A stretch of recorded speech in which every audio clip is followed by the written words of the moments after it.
Hey Andy, how far can you travel as Bowser Jr. away from Mario? Oh, that's a good question. Let's see. Still going. Still flying. Still going. Still going. Still flying. Still going. Still flying. Still flying. So, if I can travel that far as Bowser Jr., what challenge does this mode actually have?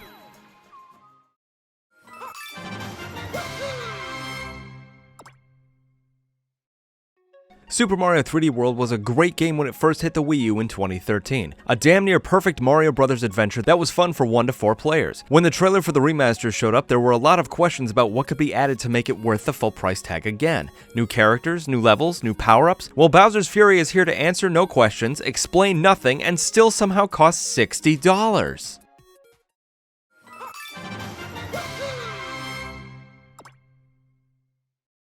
Our adventure begins with Mario traveling along a road alone. He discovers there's some black goo and begins running toward the source. As he approaches a suspiciously familiar M shape painted on the ground, a portal opens and sucks Mario in. We are then transported to a crashed airship in a very stormy environment. Upon further investigation, a large scary figure in the background begins moving.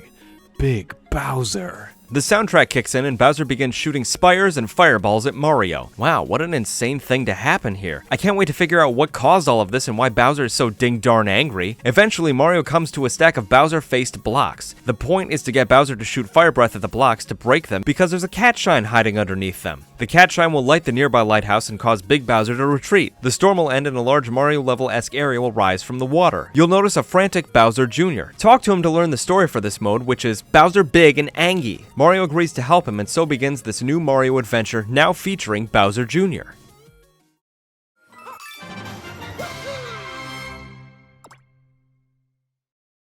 Upon taking your first steps in Bowser's Fury, you notice very quickly that this mode diverts itself from the game it's attached to. You no longer operate in a world-level-based progression pattern. No, this mode operates more like Super Mario Odyssey, where the whole world is accessible all at once. Only this time, instead of Cappy, you have Bowser Jr. to defeat enemies, collect cat shine medals, collect power-ups, and travel an incredible distance. Sweet Hillia! This just feels strange because this is a world-level-based 3D Mario control scheme made for the craziness in each level, instead of the open-world traveling version from Odyssey. The point in this mode is to collect the cat shines so you can make the lighthouses shine through the goo on them. If you get a cat shine near a lighthouse while Big Bowser is active, it'll make him go away because he doesn't like the lights that he simply blots out every time he goes away. Once you have enough, a Gaga Bell will ungoo and become available. Then, when Big Bowser rises again, you can grab it to become Gaga Cat Mario and go toe-to-toe with this giant Koopa. While collecting shines with Big Bowser active will lower his HP, you can just as easily get the shines and take down Bowser whenever you feel like it. If you feel as though Mario just isn't enough for this adventure, you can always hand a controller to player 2 to take control of Bowser Jr. Be aware though, this makes Bowser's Fury incredibly dinning easy. You see, Bowser Jr. can do everything in this mode except collect the cat shines and fight Big Bowser himself. Seriously, his reach is ridiculous, his usefulness immeasurable. Of course, this is the most agency a player 2 character has had without just being a second Mario. And while it's nice to feel like I have a bit more influence, it removes the need to play as Mario. Bowser Jr. can fight the enemies, take on all but one boss, and collect the coins.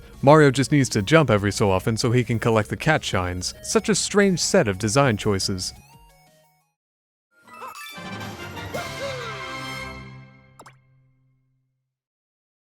Does this new mode justify the full $60 price tag? In short, no. In long, no. Bowser's Fury is a mode that will ask you to become immediately familiar with an all-new way of progression completely set aside from the individual levels of the main game. Drawing on your Odyssey knowledge will only get you so far as these are different controls and you can no longer throw your hat. Don't worry though, Bowser Jr. is here to alleviate some, if not all, the difficulty this mode could give you. It's such a strange mode that offered zero explanation, zero reason, and can be beaten in about 2 hours.